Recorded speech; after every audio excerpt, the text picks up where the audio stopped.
Hello my lovely students, welcome to Ganit Vigyan. मैं हूं आपकी ट्यूटर शालिनी। आज की वीडियो में हम एक्सरसाइज 2B के क्वेश्चन नंबर 9 to 14 की प्रैक्टिस करेंगे।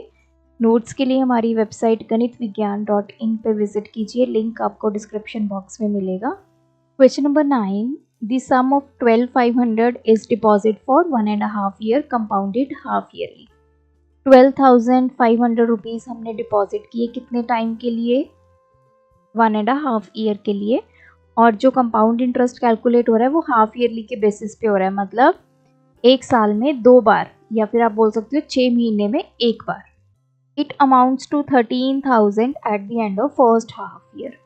तो पहला जो आधा साल है उसमें ये 12,500 जो है वो कितना बन जाता है? 13,000। हमें फाइंड करना है rate of interest, then the final amount. अब देखिए, फॉर फर्स्ट हाफ ईयर, पहले आधे साल के लिए हमें प्रिंसिपल वैल्यू क्या गिवन है? 12,500, और ये कितनी अमाउंट बन जाती है? 13,000। तो ये प्रिंसिपल हुआ, ये अमाउंट हुआ। रेट हमने फाइंड करना है। टाइम कितना है हमारा? Half year. अगर टाइम हाफ ईयर है तो n की वैल्यू कितनी हो गई? 1, क्योंकि आधे साल में एक ही बार हम इंटरेस्ट को कैलकुलेट करेंगे। तो n क्या इंडिकेट करता है? Number of times interest is calculated. तो आधे साल की बात हो रही है तो एक बार इंटरेस्ट कैलकुलेट हुआ। अब देखिए, हम जनरली क्या करते हैं, जब भी हमें कंपाउंडेड हाफ ईयरली गिवन होता है, जो n होता है वो हम कैसे कैलकुलेट करते हैं? 2 टाइम्स t, जो हमें टाइम गिवन होता है। और जो आपका रेट ऑफ इंटरेस्ट होता है वो हो जाता है हाफ, क्योंकि हमें रेट ऑफ इंटरेस्ट जो है वो पूरे साल का गिवन होता है। तो जब हम उसको आधे साल का कैलकुलेट करते हैं तो रेट को हम हाफ कर देते हैं। तो या तो आप रेट को यहाँ पे पहले ही हाफ कर दीजिए। तो रेट की वैल्यू मैं पुट करूंगी r/2। तो चलिए अब इसको कैलकुलेट करते हैं। Now amount is equals to p 1 plus r upon 100 raised to power n। Amount की वैल्यू 13,000, प्रिंसिपल कितना है? 12500 इंटू 1 प्लस r की वैल्यू r/2 अपॉन 100, n की वैल्यू 1। तो ये 13,000 upon 12500 is equals to 1 plus r upon 200। ये value इधर जाके डिवाइड हो गई तो ये कैंसिल, ये आ गया 130 upon 125 minus 1 is equals to r upon 200। तो 125 हमने एलसीएम ले लिया, ये आ गया 130 minus 125 is equals to r upon 200। तो ये 5 अपॉन 125, 200 इधर जाके हो गया मल्टीप्लाई। तो अब हम इसको डिवाइड कर देते हैं। आ गया 5 दा। तो रेट ऑफ इंटरेस्ट आ गया 8%। This 8% is per annum. तो अगर आप हाफ ईयर का रेट ऑफ इंटरेस्ट निकालेंगे दैट इज 4%। सेकंड, अब हमें फाइंड करना है फाइनल अमाउंट। फाइनल अमाउंट मतलब टोटल टाइम कितना है? 1.5 ईयर्स के लिए। तो अब देखिए, अमाउंट हमने कैलकुलेट करना है। प्रिंसिपल वैल्यू है 12500, रेट हमारे पास आ गया 8%, टाइम हमारे पास कितना है? 3/2 ईयर। अगर टाइम 3/2 ईयर है तो पहले हम n की वैल्यू निकालते हैं, कितनी बार इंटरेस्ट कैलकुलेट होगा। तो हम क्या करते हैं, n कैसे निकालते हैं? 2 टाइम्स t की वैल्यू 3/2 है, मतलब 3 बार इंटरेस्ट कैलकुलेट होगा। अगर आप डायरेक्टली भी इसको लिखना चाहें लिख सकते हैं। एक साल, देखिए ये टाइम है 1.5 ईयर, 1 ईयर में इंटरेस्ट कितनी बार कैलकुलेट हुआ? 2 बार। और इस आधे साल में इंटरेस्ट कितनी बार कैलकुलेट हुआ? 1 बार। तो टोटल इंटरेस्ट कितनी बार कैलकुलेट होगा? 3 टाइम्स। तो n की वैल्यू आ गई 3। अब हम अमाउंट का फॉर्मूला यूज करते हैं, p 1 plus r upon 100 raise to power n। So r की वैल्यू क्या हो जाएगी, यहाँ पे हाफ हो जाएगी। क्यों? क्योंकि हम इसको हाफ ईयरली के बेसिस पे कैलकुलेट कर रहे हैं। तो वैल्यू पुट करते हैं फॉर्मूला में। Principal value 12500 into 1 plus 4/100, n की वैल्यू 3। 12500, 100 एलसीएम, 100 प्लस 4 इसका क्यूब, 12500 इंटू 104/100 का क्यूब। तो इसको सॉल्व करते हैं। Into 104/100 into 104/100 into 104/100। तो ये कैंसिल, 2 पे कैंसिल हो गया, 50 अगेन 52, ये आ गया 50। आप इसको चाहो और सिंप्लीफाई कर दो। 26, दिस इज 26 और ये आ गया 25। 2 the 10, 5।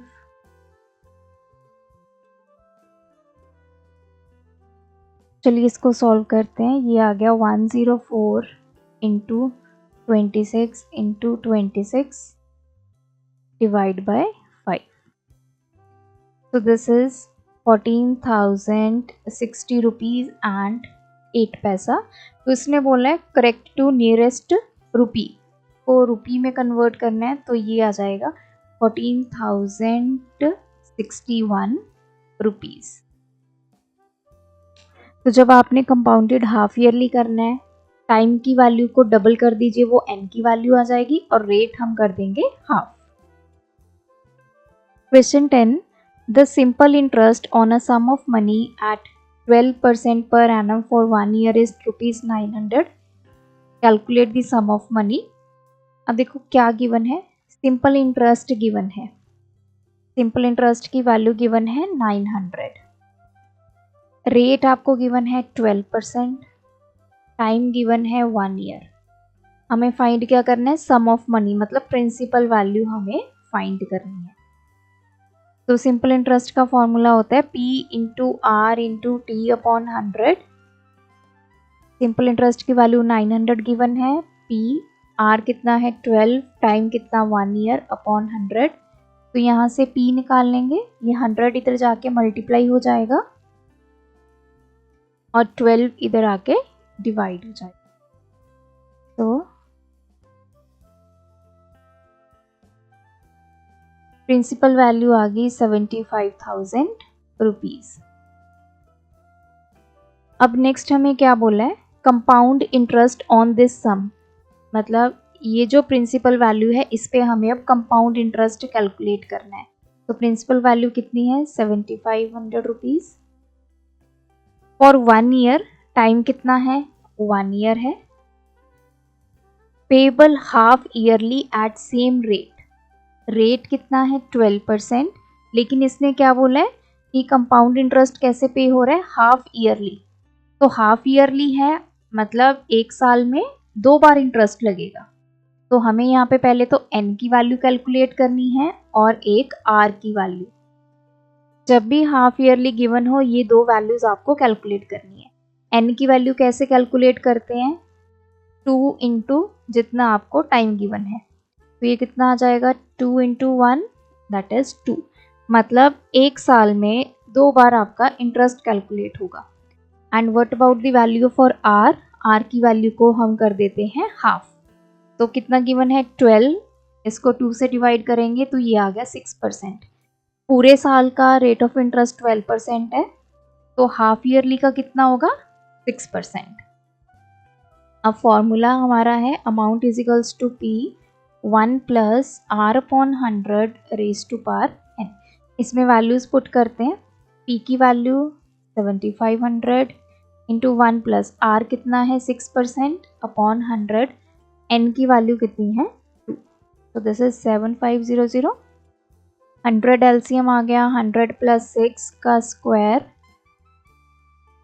7500 इंटू 106 अपॉन 100 का square.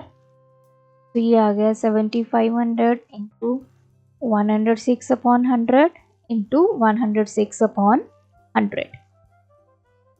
So 75 into 106 into 106 divide by 100 किया तो ये हमारे पास आ गया 8427 rupees.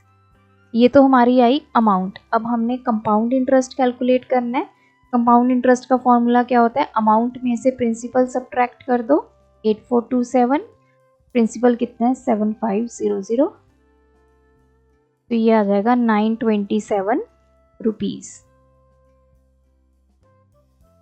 Question 11. What sum of money will amount to 18,150 in 2 years at 10% per annum compounded annually? What sum of money मतलब इतनी प्रिंसिपल वैल्यू है, वो क्या बन जाती है? अमाउंट। इतनी अमाउंट बन जाती है 18,150। कितने साल में? 2 साल में। 10% उस पर इंटरेस्ट लगा जो कि एनुअली कैलकुलेट हो रहा है, मतलब एक साल में एक ही बार इंटरेस्ट लगेगा। तो हमें यहाँ पे प्रिंसिपल वैल्यू निकालनी है। हमें अमाउंट वैल्यू गिवन है 18150, टाइम गिवन है 2 ईयर, रेट गिवन है 10%, प्रिंसिपल वैल्यू फाइंड करनी है। फॉर्मूला हमारे पास क्या होता है? Amount is equals to p 1 plus r upon 100 raise to power n. तो ये वैल्यू गिवन है 18150 is equals to p 1 plus rate कितना गिवन है 10 upon 100 raise to power n. N क्या होगा यहाँ पे? जितना आपको टाइम गिवन है उतना ही एन होगा। एक साल में एक बार इंटरेस्ट कैलकुलेट होगा, 2 साल में 2 बार, तो एन की वैल्यू 2। ये कैंसिल हो गया। This is 18150 is equals to p 1 plus 1/10 का स्क्वायर, 10 एलसीएम आ गया, 10 प्लस 1 का स्क्वायर, पी ये आ जाएगा 11/10 का square. 18150 is equals to p 11/10 का स्क्वायर हम लिख सकते हैं 11/10 इंटू 11/10। तो ये आ गया 18150 is equals to p into 11 into 11 121 और ये आ गया 100। तो यहाँ से p की वैल्यू निकाल लेंगे 18150, 100 इधर जाके मल्टीप्लाई हो जाएगा इस वैल्यू से और 121 डिवाइड में आ डिवाइड बाय 121। तो p की वैल्यू आ गई 15,000 rupees. Question number 12. What sum of money will amount to 93,170 in 3 years at 10% per annum compounded annually? Same वैसा ही क्वेश्चन है। हमने क्या निकालना है? प्रिंसिपल निकालना है। ये हमें अमाउंट गिवन है 93,170, टाइम गिवन है 3 years, rate of interest given है 10%। आपने ये देखना है कि यहाँ पे क्या लिखा है? कंपाउंडेड एनुअली, मतलब एक साल में एक बार इंटरेस्ट कैलकुलेट होगा। तो एन की वैल्यू कितनी आ जाएगी? जितना टाइम है। 3 साल में 3 बार इंटरेस्ट कैलकुलेट होगा। तो अब हम फॉर्मूला यूज करते हैं।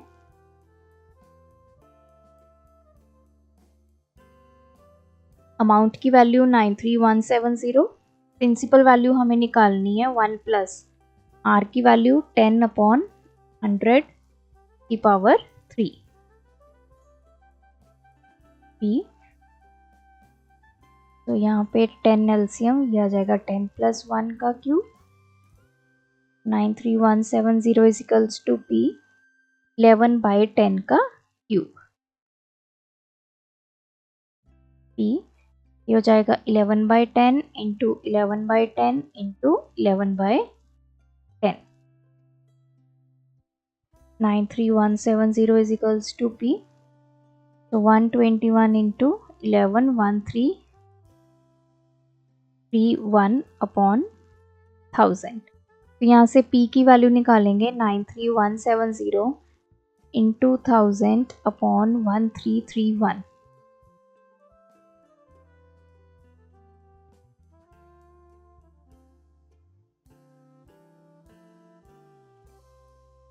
सो पी की वैल्यू आ गई 70,000 रुपीज।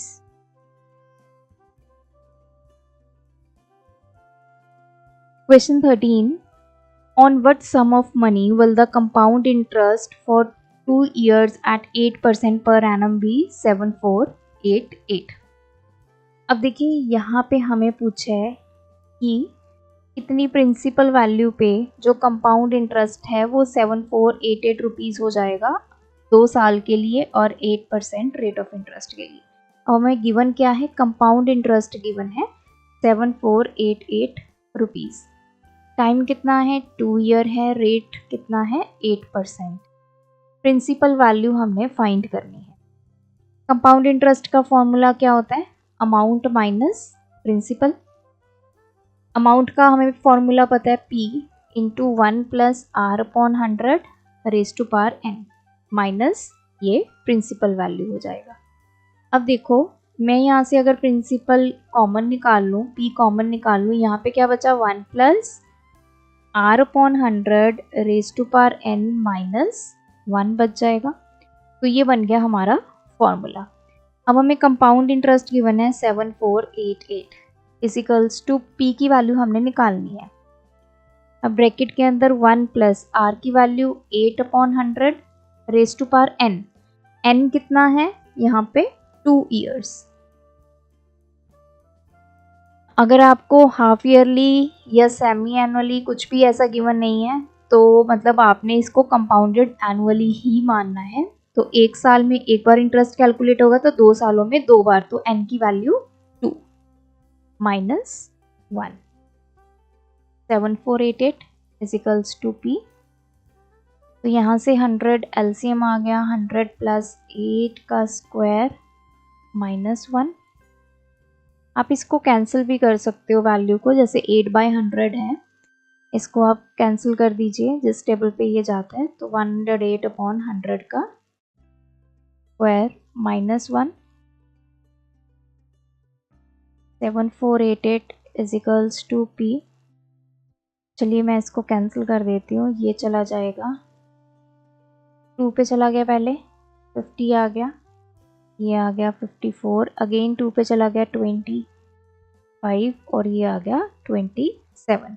ये आ गया 27 अपॉन 25 का square minus 1 7488 is equals to P।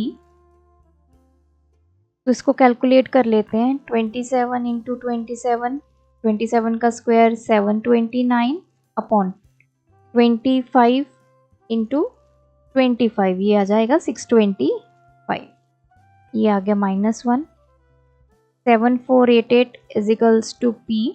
यहाँ से 625 एलसीएम ले लेंगे, 729 माइनस 625, इसको सब्ट्रैक्ट करेंगे, ये आ गया 401 अपॉन 625। अब P की वैल्यू निकालेंगे तो 7488 इंटू 625 डिवाइड में आ जाएगा 104।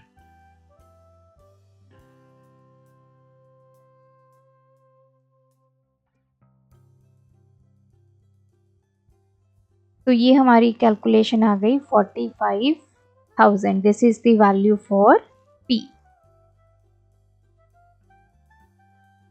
Question number 14. The difference between the simple interest and compound interest on a sum of money for 2 years at 12% per annum is 216. Find the sum. इसने बोला है कि सिंपल इंटरेस्ट और कंपाउंड इंटरेस्ट का जो difference है वो कितना है 216 रुपीज़। हमें पता है किसी वैल्यू पे अगर आप सिंपल इंटरेस्ट लगाते हो और सेम रेट सेम टाइम पे आप कंपाउंड इंटरेस्ट लगाते हो तो compound interest is always greater than simple interest. तो मतलब compound interest minus simple interest, इसकी वैल्यू का डिफरेंस कितना गिवन है 216 रुपीज़। अब चलिए कैलकुलेट करते हैं। पहले हम कैलकुलेट करते हैं सिंपल इंटरेस्ट। सिंपल इंटरेस्ट का formula P into r into t upon 100।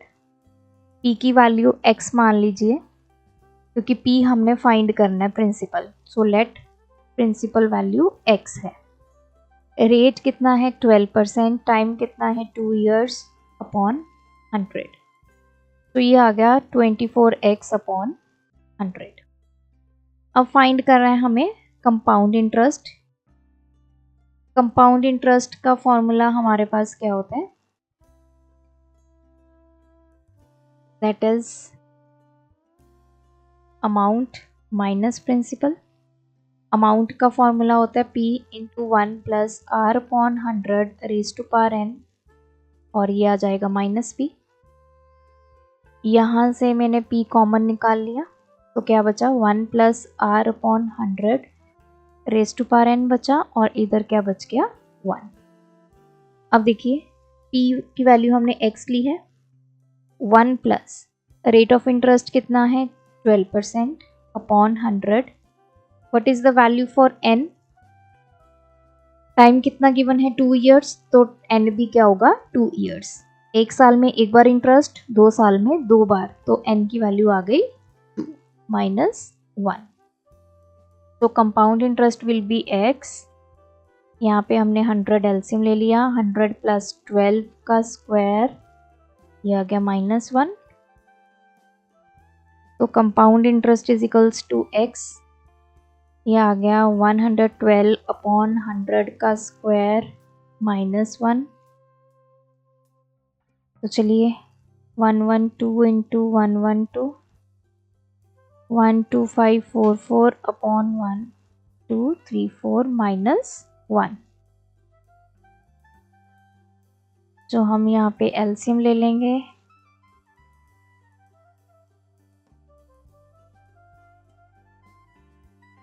तो ये हो जाएगी वैल्यू 2544/234। ये आ गया हमारा कंपाउंड इंटरेस्ट। अब दोनों का डिफरेंस हमें गिवन है 216। Compound interest minus simple interest is 216। अब वैल्यू पुट करते हैं। कंपाउंड इंटरेस्ट की value 2544x/10,000 minus simple interest हमारे पास कितना आया था 24x/100 is equals to 216। LCM ले लेंगे, 100 से डिवाइड किया 2025, ये आ गया 44x माइनस 2400x हो गया। तो इसको सॉल्व करके हमारे पास आ गया 144x/216। तो x आ गया 2161234 अपॉन ये आ गया 144। ये आप इसको कैंसिल कर दीजिए क्योंकि मैं यहाँ पे कैलकुलेटर का यूज़ कर रही हूँ। 15,000 रुपीज़, ये वैल्यू इधर सीधी मैंने मल्टीप्लाई करके लिख दी है और फिर ये 144 इधर आके डिवाइड हो गया। तो हमारी जो प्रिंसिपल वैल्यू है वो आ गई 15,000 रुपीज़। तो ये थे आज के वीडियो के क्वेश्चंस। आप भी प्रैक्टिस कीजिए, कोई डाउट है कमेंट ड्रॉप करें। Thanks for watching. बढ़ाना है ज्ञान, फॉलो गणित विज्ञान।